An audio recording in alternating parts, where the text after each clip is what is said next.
วัสดีค่ะวันนี้กิ่งขวัญจะพาไปเที่ยวชมสวนที่อยู่บนเนินเขานะคะไปสัมผัสกับธรรมชาติวิวสวยๆเป็นสวนเกษตรพอเพียงค่ะกิ่งขวัญจะพาไปที่ไหนเดี๋ยวติดตามรับชมกันเลยนะคะ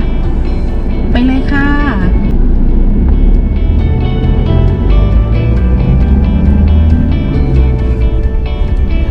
มองไกลๆนี่เห็นภูเขาซ้อนกันหลายลูกเลยนะคะ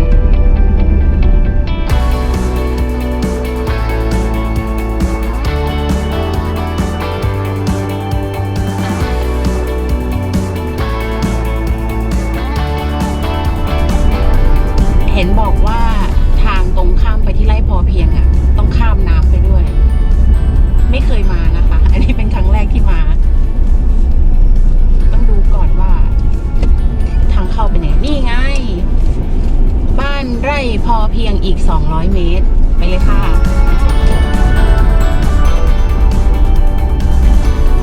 มีน้ำท่วมขังนิดหน่อยนะคะตรงข้างทางโอ้สวย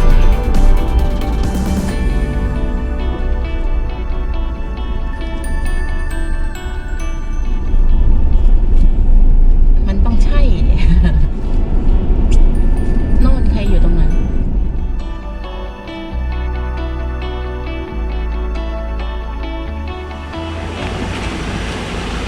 เดี๋ยวเราจะข้ามไปฝั่งโน้นนะคะ แต่ว่าต้องมาสำรวจดูก่อนว่ารถมันเข้าไปได้ไหมเพราะฝนมันเพิ่งจะหยุดตกไปกลัวว่าถ้าเข้าไปข้างในแล้วติดลมไม่มีใครดึงช่วยนะเพราะว่าเหมือนทางจะเป็น one way นี่ลำธารธรรมชาติน่ามาตกปลาแถวนี้นะมานั่งตกปลาน้ำเย็นมากเลยค่ะ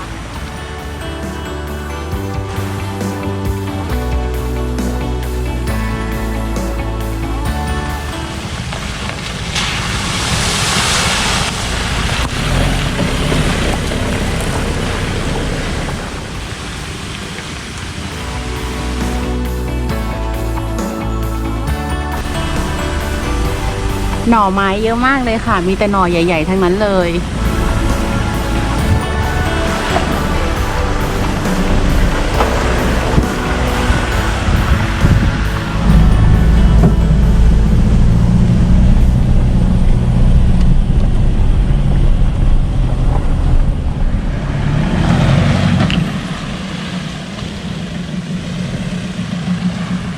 เรามาถึงแล้วนะคะบ้านไร่พอเพียง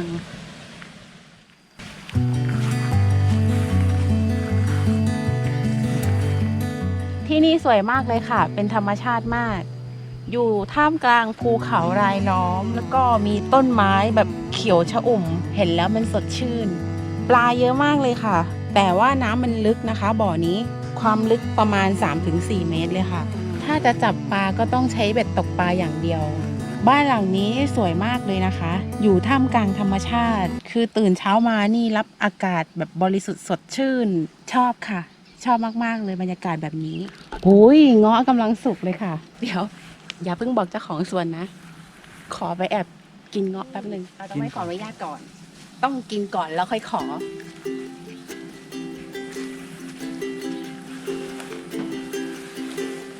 มดเยอะอะมดอ๋อมดกัด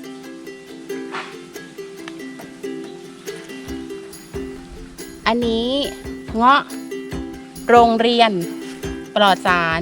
ไม่ได้ฉีดยากินได้เลยเงาะมหาลัยหวาน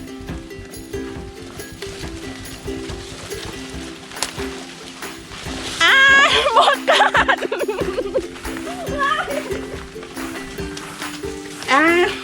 เจ็บ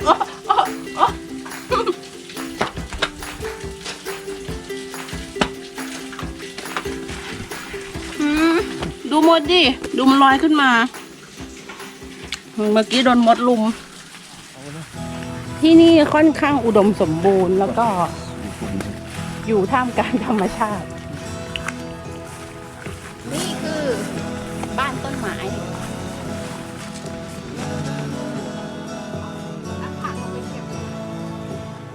อันนี้สา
เราเจอบ้านต้นไม้นะคะ สวยมากเลยค่ะ แต่ว่าพอดีว่าบันไดมันชำรุดทำให้เราขึ้นไม่ได้ ไว้โอกาสหน้า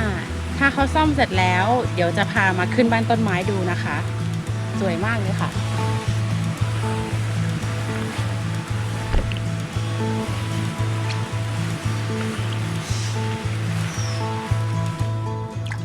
พอดีว่าเมื่อกี้มดมันเยอะก็เลยเอามาแช่น้ำไว้ก่อนนะคะ นี่เงาะป่าเราได้เงาะกินแล้ว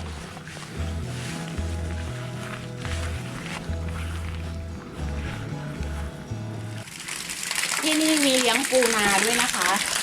นี่เต็มเลยเห็นไหมที่ลุงจะหว่านอาหารให้เมื่อกี้ เป็นวิถีชีวิตที่พอเพียงมากเลยค่ะ ปูนาเดี๋ยวนี้ราคาก็แพงนะคะ ราคา 200-300 บาทต่อกิโล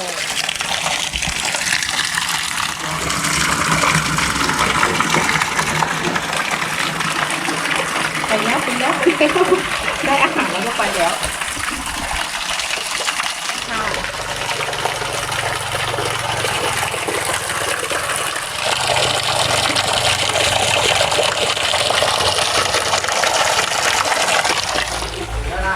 เนี่ยนะทำไมมันตัวเล็กอ่ะ มันเป็นพันธุ์เล็กเหรอ แล้วเอาอะไรให้มันกินไก่เอาไก่เหงาหน้าดูเลยอยู่ตัวเดียว ไปลงไปเล่นเพื่อนกันหน่อยมันกัดอยู่มั้ง ถ้าเป็นจระเข้พันธุ์ใหญ่นี่10 ปีนี่คงเต็มบ่อแล้วเนาะ อันนี้มันพันเป็นแค่กะมันแค่พันแค่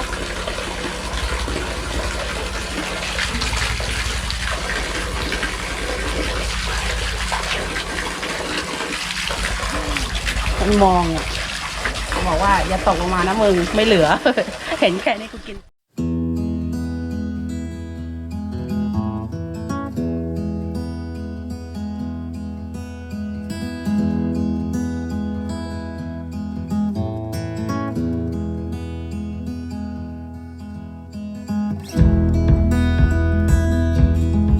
ต้นไผ่ที่ปลูกรอบๆนี่พันธุ์อะไรอะคะ กิมซุง ไผ่กิมซุง ครับ ไผ่กิมซุง อันนี้เป็นบริเวณที่ของเราหมดเลยใช่ไหมเนี่ย ใช่ครับ ปลูกต้นไผ่ประมาณสักกี่ต้นนะคะเนี่ย 200ประมาณ200ต้นเนาะแต่ว่าหน่อไม้นี่ขึ้นเยอะมากเลยที่เข้ามารายได้ของต้นไผ่เนี่ยทั้งปีนี่ได้ประมาณสักเท่าไหร่คะได้ เดือนหนึ่งก็10,000 กว่าบาท อ๋อ10,000 กว่าบาท เดือนละ10,000 กว่าปีหนึ่งก็ตก120,000ไงปีละ120,000ขายหน่อไม้อย่างเดียวเนาะอยู่ได้สบายเลยค่ะยางฝั่งโน้นเหรอ ใช่ครับ แล้วจ้างเขามากรีดหรือว่าทำเองเนี่ย กรีดเองครับ อ๋อเป็นกรีดยางเอง อ้าว ปลูกยางประมาณกี่ไร่อะคะ ประมาณ10ครับ ประมาณ10 ไร่เนาะนี้พอเวลาหญ้าขึ้นทีตัดหญ้าก็เหนื่อยนะเพราะทำคนเดียว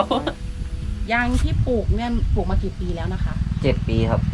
7 ปีแล้ว แล้วอายุมันกี่ปีถึงจะเริ่มกรีดยางได้อะ ประมาณ7 ปีครับ ก็ประมาณเนี้ยแหละเนาะเพิ่ง ครับ จะเริ่มกรีดเลยใช่ไหม ใช่ครับ ลมแรงสวยมากเลยสดชื่นดีนะแต่ว่าหญ้าอันนี้หญ้าปลูกหรือว่าหญ้าปลูก ปลูกครับ ไอตัวนั้นหน้าตาไม่ค่อยเป็นมิตรเท่าไหร่นะ ดุไหม ไม่ อันนี้ต้นอะไรคะ ต้นมอนครับ ต้นหม่อน ปลูกไปใช่ไหม อันนี้จะเพิ่งจะปลูกไปเนาะ ครับ ที่นี่สวยงามมากเลยค่ะบรรยากาศดีข้างหลังนี่เป็นภูเขาวิวสวยเนาะนี่ก็เป็นไร่ข้าวโพดฝั่งโน้นจะเป็นสวนยาง มีน้องมอด้วย น้องมอ น้องวัว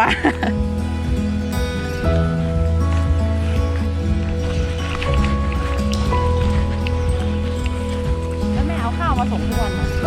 ออกไปเอาครับ อ๋อต้องเอาไปตรงนี้น่ากลัวตรงนี้เป็นอ่างเก็บน้ำที่ เอาไว้เก็บเวลาน้ำไหลลงมาจากภูเขานะคะ เวลาฝนตกเนี่ยน้ำจากธรรมชาติไหลลงมา เวลาฝนตกเนี่ยน้ำจะหลากลงมาจากภูเขาอะค่ะ แล้วก็ไหลมารวมกันตรงนี้ไม่เป็นดอกเลย กินได้เหรอ กับลาบ กลิ่นมันจะขมๆอ่ะ กินกับลาบ ของขม อ่า หวานนิดเดียวติดลิ้น แต่ขมเยอะกว่า อ่า ไม่รู้จักใบอะไรแต่ขม ใบ จึง เขาบอกว่าใบนี้ไว้กินกับลาบ ถ้าพี่คนไหนรู้จักเนี่ยพิมพ์ใต้คอมเมนต์มาบอกเลยนะคะว่าเขาเรียกว่าใบอะไร ไม่มีกลิ่นนะแต่ว่าขมมุมกินเหล้านี่มีเยอะนะ อืม มันทั่วบ้านเลยเนี่ยอันนี้เป็นเครื่องชาร์จไฟนะคะ ไว้สำหรับปล่อยกระแสไฟตรงนี้ใช่ไหม เพราะว่าเขาเลี้ยงวัวอยู่ บางทีวัวมันจะออกไปข้างนอกอย่างเงี้ยค่ะ เวลามันโดนลวดตัวเนี้ยไปอันนี้ไม่ใช่น้ำยางนะฝนตกใส่น้ำยาง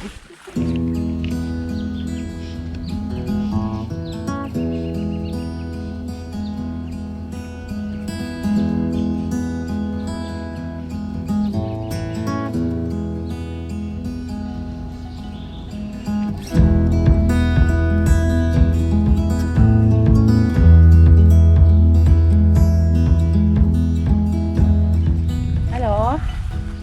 น้องชื่ออะไร น้องชื่ออะไร มาหนูกลัว กลัวเส้นลวดเนี่ย กลัวมันโดนด้วย กลัวมันเดินมาหาไกลกว่านี้ไง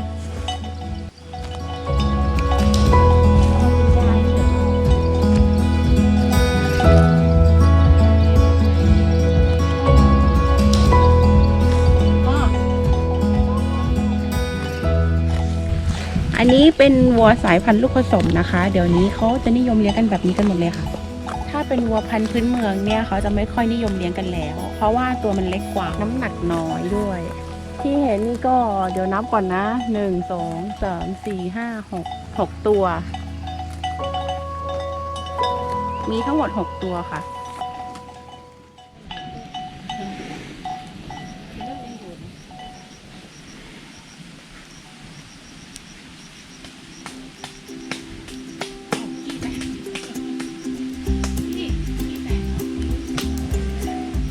แต่ยุทธเนี่ยเฝ้าไม่ปล่อยเลยนะยุทธ อันนี้ลาบราดอร์ ยุทธนั่งเฉยๆดินั่นยุทธเธอจะมากินมือเราไม่ได้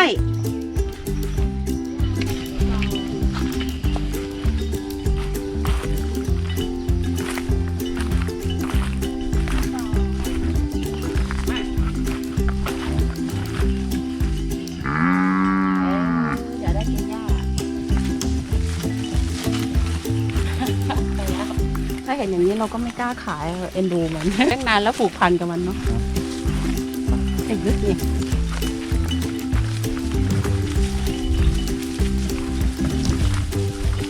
ไปไหนคะไปเที่ยวนะไปเที่ยว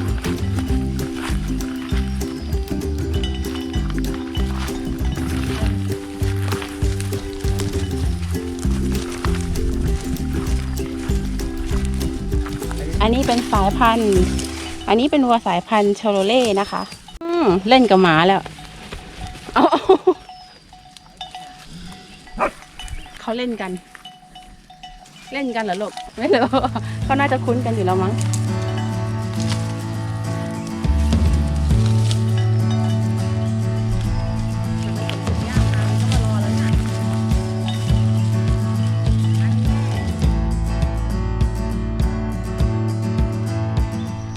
อายุมานี่ มันกับแหน่เอาแกวนี่นุ่มหวางกะได้5 เดือนเนี่ยตัวแดงๆเนี่ยตัวนั้นได้ปีปลายนะแม่นั่นก็ได้ปีปลายแม่วีน่ามันนี่นะเนี่ยกินหญ้ามันนี่นะแม่เก้ามันในปุ้นถ้าราคานี่พูดถึงราคานี่ ถ้าว่าเป็นงัวเล่นี่ ตัวนี้น้อยนี่ ถ้าออกไปปีน้ำต่ำกว่า15,000ตัวแดงนี่นะ 5,000 ไม่ได้อย่าง เออ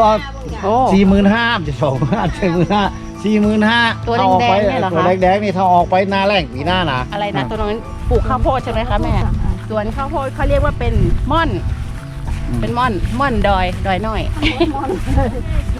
ใช้ชีวิตกับธรรมชาติอย่างนี้ชอบไหมคะ ชอบมาก ธรรมชาติมาก แม่น ในยุคโควิดนี่คือไม่กลัวอดตายอ่ะเพราะอยู่กับธรรมชาติอย่างนี้คือหากินได้สบายเลย